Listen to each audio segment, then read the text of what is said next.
This video is intended to highlight the main functions of the recruitment dashboard. When you're at the landing page, you'll see that there are 5 different sections. You've got the requisition status tracker, the vacancy list, the eligible list report, exemption status tracker, and the quick links. You will also notice that there is a note about Internet Explorer, which does not support all of the dashboard features, most notably the quick links. For the full experience, we recommend that you use Google Chrome. Okay, if we go to the requisition status tracker, you'll come here to find the statuses of your submitted requisitions. And in the top left-hand corner, you'll see that there's a definition and a description on how to use this page. You'll have the option to show canceled requisitions or not. The default is set to not show them. And you'll have the option to show open recs referred in the last 90 days or 2 years. The default is to show 90 days. 2 years is there to help see which recs need updated notes or need to be closed for some reason or another. You can work with your analyst to clean up that data. You can also filter by requisition number or title, so you just type that in there. And on the right-hand side, you can see that there is a graph that shows the statuses of each of your active recruitments. Now, I have county-wide access, but each user should only see their specific department, so you shouldn't see numbers this high. And then you can also click on each status to view the recs that are in that specific stage of the recruitment. And then click it again to go back and showing all of them. Down below, you'll see that there are different columns with different titles and information in them.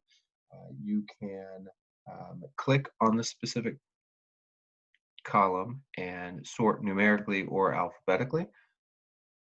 And then the easiest way that I found to get back to the default view is by clicking the left-hand side, the title of the tab that you're in. So just click on that and it'll reset all of this data. And lastly, we want to show that you can export this data by clicking on the scroll bar and clicking the More Options tab and following the prompts to export it to an Excel file. That is the requisition status tracker. Now, to get to a different tab, you can either return to landing page and go to a different tab, or you can just click on the sidebar, go to the tab that you want to view, and we know we want to view vacancy list, so I'll click on vacancy list.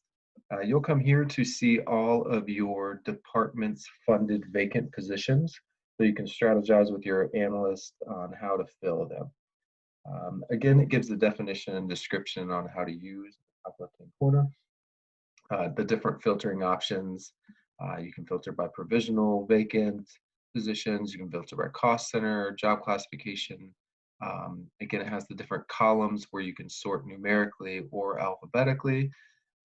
And you can click on the scroll bar, click on the More Options tab to export this data as well. And so I'll come over and I will click the eligible list report next.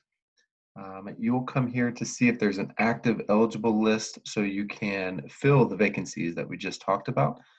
Again, it gives the description on how to use and the different filtering options. You can filter by list type, so open, competitive, promotional, transfer, by job classification. It also gives a definition of per 10, which is a type of list status.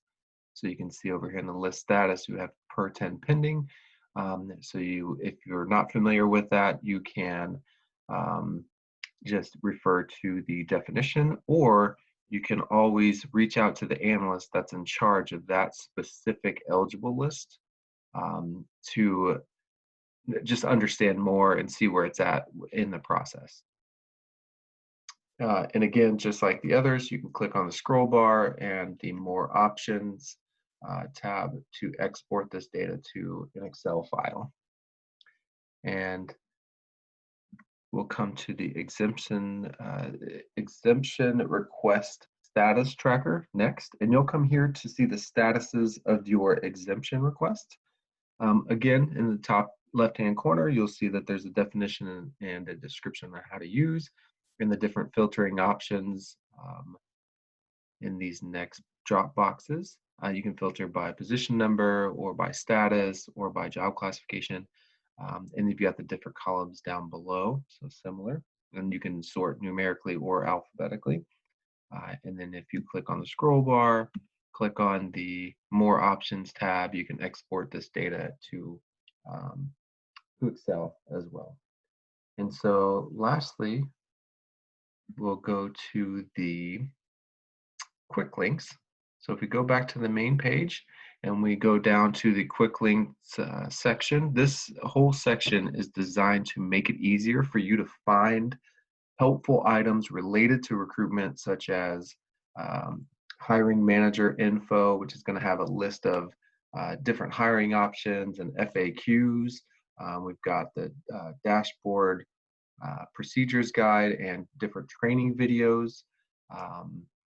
To help you navigate multiple different items, specifically the dashboard. We've got shortcut links to the HR policies and procedures website, the merit system rules, and to the HR practices manual, where you can find answers to questions such as what is the application and exam process? What are some alternative ways to hire someone that is not on a list, and how to fill behind an authorized leave of absence?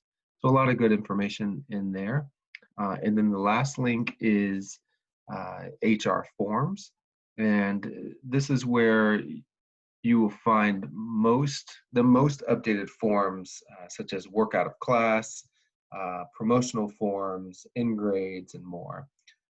And there may be links that are added and deleted over time.